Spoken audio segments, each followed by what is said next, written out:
এদিকে জাতীয় মসজিদ বাইতুল মোকাররমে ঈদের 5টি জামাত অনুষ্ঠিত হয়েছে। নামাজ শেষে জুলাই গণ অভ্যুত্থানে শহীদদের জন্য দোয়া করেন মুসল্লিরা। সেই সঙ্গে ফিলিস্তিনের মুক্তিকামী জনতার জন্য দোয়া করা হয়। একে অপরের সঙ্গে কোলাকুলিও করেন মুসল্লিরা। এই ঈদে জামা জুতো অ্যাক্সেসরিজের ডিসকাউন্ট।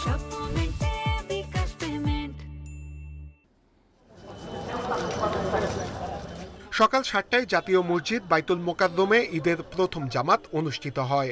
ঈদের প্রথম জামাতে অংশ নিতে বিভিন্ন প্রান্ত থেকে আসেন হাজারো মুসল্লি।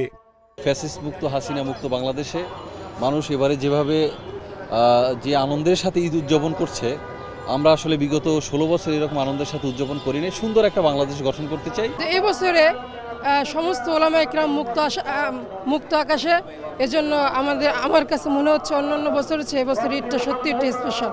জাতীয় মসজিদে সকাল 11:15 পর্যন্ত 5টি জামাত অনুষ্ঠিত হয়।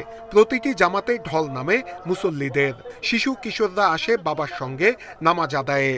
জাতীয় মসজিদে নামাজ পড়তে আমার খুব ভালো লাগছে। আজকে সবাইকে শুভেচ্ছা। আজকে মসজিদে নামাজ পড়া অনেক ভালো লাগছে। নামাজ শেষে মোনাজাতে জুলাই গণঅভ্যুত্থানে শহীদদের জন্য দোয়া করেন মুসল্লিরা।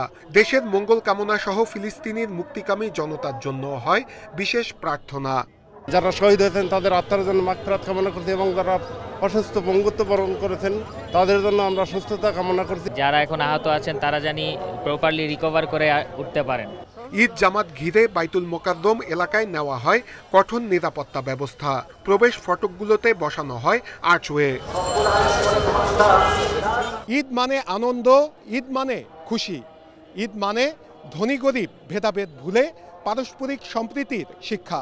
আর এই শিক্ষাকে ধারণ করে এগিয়ে যাওয়ার প্রত্যয় এখানে আসা মুসল্লিদের। নূরে আলম, ইন্ডিপেন্ডেন্ট নিউজ, ঢাকা।